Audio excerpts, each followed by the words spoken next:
Alright guys, so today we're going to talk about significant figures, and I'm not going to spend time going over all the little rules for when a zero is or is not significant. You learn those in chemistry, you have them in a handout. We're not going to spend our time on that here. What I am going to talk about is why significant figures are important, and basically what they do and how you should use them. Okay, so there's two main principles behind significant figures. And the first principle is that any measurements that you take and record should reflect the precision of the instrument that you used. So for example, in this case, we have a green rectangle here that we are going to measure. And we have two different rulers. Here's our first ruler. It's a 10 centimeter long stick. It doesn't have any lines on it. So basically it really just has two lines. One here at 0 centimeters and the next one here at 10. And then our second ruler is right here. It's also a 10 centimeter long stick, but it's graduated. It has a line every centimeter along the way. And so I can take measurements with either one of these, but one of them is more precise than the other. So let's say I want to measure the length of this green rectangle, and first I'm going to do it with this ruler. So I line up the end there, and I can see that the end of my rectangle's right here on my stick. And so what I can do is it's definitely less than 10 centimeters. It's definitely more than halfway, and it looks to me like this rectangle is about 7 centimeters long, according to my first ruler. Okay? But I could take the same measurement with my second ruler by lining that up. And now I can see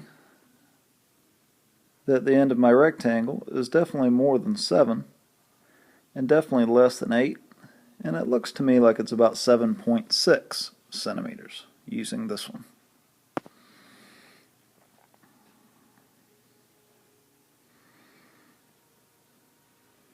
So what we can see is that using the two different rulers, taking the same measurement, I have two different values written down. For the first meter stick up top, I just wrote 7 centimeters, and that 7 is an estimated digit. It looks close to 7 to me. It might be off by 1, it could be 6, it could be 8. Maybe if I'm not very good at estimating, it's even off by 2, it could be 5 or 9. Okay? But then with my second measurement, I have the 6 as my estimated digit. So the 7's definite. It was definitely over 7 when we held that ruler up to it. It was definitely less than 8. And I estimated that it was 7.6. So, with my first measurement, all I have is an estimated digit, and that means I have one significant figure. And with my second measurement, I have a certain digit, which is my 7, and an estimated digit, which is my 6. So that measurement has two significant figures. So as we can see, the two measurements that I wrote down reflect the precision of the measuring instrument that I used, and every measurement that you write down should always do that. Alright, so then we also have a second big idea that we have to understand about significant figures. And that second big idea is that your calculated results can't be more exact than the measurements that you used in your calculations. So let's say that we had another rectangle, similar to the one we were looking at earlier. And let's say that I used the first ruler and estimated that the length of this rectangle was 7 centimeters. And then let's say that you measured the width of the rectangle, but you used the second ruler to do that, and you came up with 5.2 centimeters. And then let's say that we used those two measurements to calculate the perimeter of our rectangle. And so of course we could do that by taking the length plus the width plus the length of the other side plus the width of the other side. And if we add all those up, that's going to come out to 24.4 centimeters. But I can't write the answer that way, because if I write the answer that way, what I'm saying is that this 4 is my estimated digit. And so I'm telling you that the 24 is certain, and that 4 is estimated. That 4 might be off by 1, might maybe even as much as 2.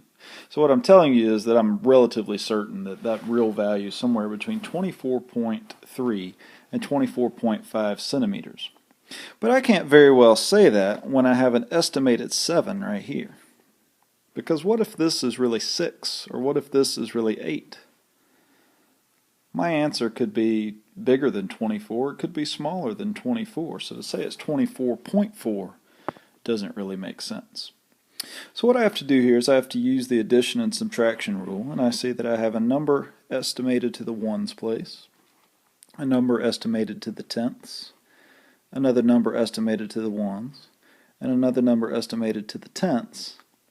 And I have to round my answer to the measurement that is least exact. So in this case, that means I need to round to the ones place.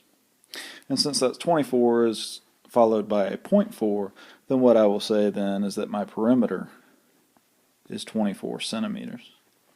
And so now I'm showing that that 4 in 24 is my estimated digit. It could be off by 1 or 2, so that could go down as low as 22, 23 centimeters, or up as high as 25, 26 centimeters, which is a pretty reasonable answer to give in this case. Alright, so for adding and subtracting, your answer could not be more exact than your least exact measurement. Okay, so now let's look at the same rectangle, but this time let's calculate the area.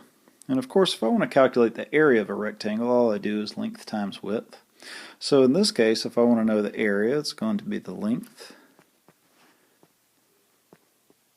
times the width. And of course I get 36.4 centimeters squared. But once again, I can't leave the answer like that, because if I leave my answer as 36.4 centimeters squared, I'm saying that that 3 and that 6 are both certain, and only that 0.4 in the tenths place is estimated. But let's think about this. I said that that length was 7 centimeters, so I'm estimating that it's 7 centimeters. What if it's really 6? And what if that 5.2 is really 5.1? Well, if I multiply that out, then I'm going to get 30.6 centimeters squared. But let's say that that 7 is actually 8. And that 5.2 is actually 5.3. Then I'll see that my answer is 42.4 centimeters squared. So what we see is that because we have a very, very inexact measurement up here, we have a very, very inexact answer for the area of our rectangle. So what we have to do now is we have to follow the multiplication rule. And the multiplication rule says that your answer has to have the same number of significant figures as the measurement that we multiplied with the least number of significant figures. So what I mean is this. If I look at my length has one significant figure. Whether I'd use 7, or if I'd estimated 6, or if I'd estimated 8, that only has one significant figure. And my width has 2 significant figures. And so my answer has to be rounded to one significant figure.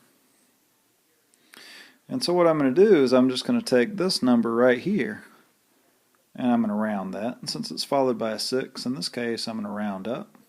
And so all I can really say then is that my rectangle has an area of something pretty close to 40 square centimeters. And so now that 4 is my estimated digit right here. And so I know that could be off by 1. So when I write a number like that, I'm saying that I feel pretty certain that the area of my rectangle is somewhere between 30 and 50 square centimeters, which is reasonable when you look at all these possible values we get down here. So when we're multiplying numbers, remember your answer should have the same number of significant figures as the measurement that has the least number of significant figures.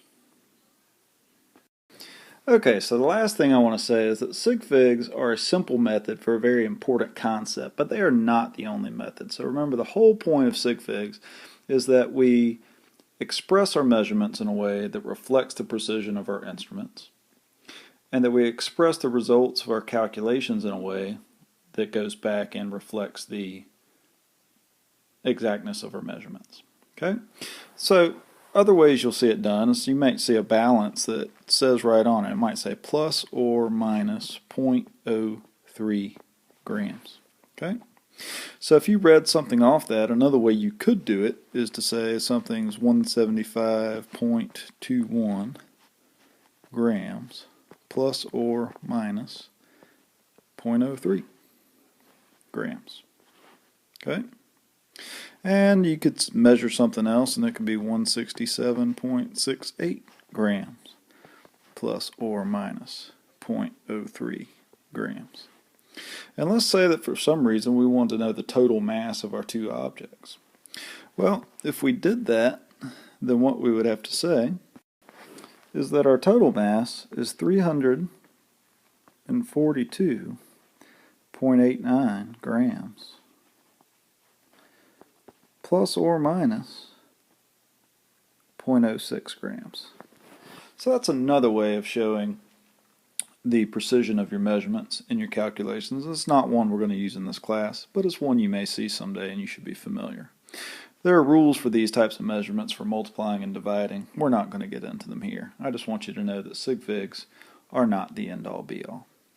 So that's it for our lesson on sig figs today, and just remember, it's important. It's not just a list of rules, but it's important for showing the instruments you used in taking your measurements and being honest in your results of your calculations.